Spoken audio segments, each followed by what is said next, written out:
गांजाचे भजे खाल्ली.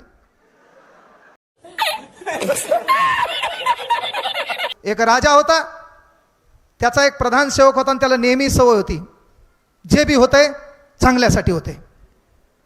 आता जे बी होतंय चांगल्यासाठी होते म्हणल्यावर झालं काय, हे राजा एकदा बाण काय करू लागला, चेक करू लागला आणि बाण चेक करता करता वांदा झाला. ते बाण याच्या बोटात घुसला, रक्तबंबाळ बोट झालं आणि रक्तबंबाळ बोट झाल्यामुळे त्या प्रधान सेवकाने लगेच डायलॉग हाणला, राजेसाहेब जे बी होतंय ते चांगल्यासाठी होते. तर असं म्हणल्यावर राजाला राग आला का नाही. राजा म्हणला याला उचला, मागायला रूममध्ये न्या, 10 बाय 10च्या रूममध्ये न्या, 20 मिनटं टाईम लावून हाणा. 20 मिनटं टाईम लावून हाणले, 50-60 चापकं टाकले आणि याला जेलमध्ये टाकून द्या म्हणले. आता त्याला जेलमध्ये टाकलं. त्या राजाला हुकी आली, हुकी. आता त्याला एक हुकी आली पाहिजे, मागं बोंबलेले ना, हुकी हुकी हुकीचे प्रकार आहेत ना. हां, म्हणजे होळीच्या टायमाला, शिमग्याच्या टायमाला बोंबलण्याचा कार्यक्रम चालू होता आणि त्या टायमाला याचा जन्म झाला. मग आता मला सांगा, त्या टायमाला काय होते, यानं गांजाचे भजे खाल्ली. मग तसं झालं की ह्या राजाला हुकी आली शिकार करण्याची. राजा गेला जंगलात, सैनिकाला म्हणला आधे इधर आओ, आधे इधर आओ, बाकी के मेरे पीछे आओ. आधे इधर गए, आधे इधर गए. राजा अकेलाच रह गया आणि राजा एकटाच गेला. एकटा गेल्यावर तिथं होते शिकारी आणि त्याला द्यायचा होता मनुष्यबळी. त्याला वाटलं सोन्याचा हंडा इथे, गावाकडं आणखी बी अंधश्रद्धा आहे. असं हणतात पहा जमिनीवर आणि डबडब वाजलं, काहीतरी आहे म्हणा इथं. डबडब वाजलं, काहीतरी आहे म्हणा इथं. काही तर गावागावात आहे, आमच्या इकडं कढईचा कान उघडा आहे म्हण. ते सोनं काढायला गेल्यावर रेडा माग लागतोय म्हण, है ना. त्या सोन्याचा हंडा स्वप्नात येत असतो आणि ते म्हणते येऊ का. आपण म्हणायचं नग नग. कुठून डायलॉग घालतील काय माहीत नाही.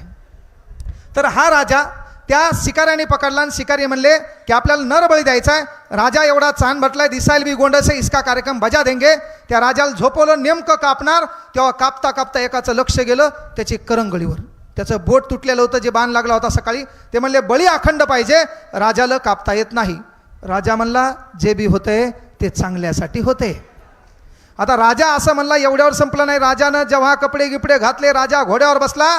भरधाव वेगानं घोडा धावत पहिले राजदरबारात आला. राजदरबारात आल्यावर घोड्यावरून पटकन उतरलं, पळत पळत आतमध्ये गेलं. ते बाकीचं काही हो म्हणले, पहिले त्या प्रधान सेवकाला सोडवा म्हणले. ते खरं बोलते म्हणला, जे बी होते ते चांगल्यासाठी होते. मग त्याला सोडलं. त्याला सोडल्यावर ते प्रधान तिकडून येऊ लागलं, राजा इकडून जाऊ लागला. प्रधान त्याच्या गळ्यात पडला, राजा त्याच्या गळ्यात पडला, लागला रडायला. खरंच यार, तुझी जीभ भारी आहे, तू बोलतो ते चांगले, जे बी होतंय ते चांगल्यासाठी होतंय. आज मला पटलं. ते म्हणला मी तर नेहमी म्हणत होतो जे बी होतंय ते चांगल्यासाठी होते. ते म्हणला मात्र एक गोष्ट वाईट वाटली यार, जे बी होतंय ते चांगल्यासाठी होतं हे मला पटलं, पण मयामुळं फुकट तुला मार खावा लागला, मयामुळं फुकट तुला जेलमध्ये जावं लागलं, मयामुळं 20 मिनटं टाईम लावून तुला मया सैनिकांनी हाणलं. ते म्हणला राजेसाहेब तसं नाही, जे बी होतंय ते चांगल्यासाठी होते. मला सांगा नेहमी तुमच्यासोबत कोण असते? मी. नेहमी तुमच्यासोबत कोण असते? मी. अहो तुमच्या हाताला बोटाला लागलेलं आहे, मला कुठं लागलेलं आहे म्हणला. महा कार्यक्रम त्या ठिकाणी झाला असताना. आणि म्हणून जे होतंय ते चांगल्यासाठी होते. आपण नाही लागलो तर येणारा काळ आपल्यासाठी कुठतरी चांगला असेल. ती संधी आपल्याला ओळखायची, त्या संधीचं सोनं करायचंय. वामनदादा कर्डकाने छान वाक्य म्हटलं होतं, जी कविता होती की आपण तुफानातले दिवे आहेत, त्या दिव्याप्रमाणे आपल्याला तेवत राहायचंय.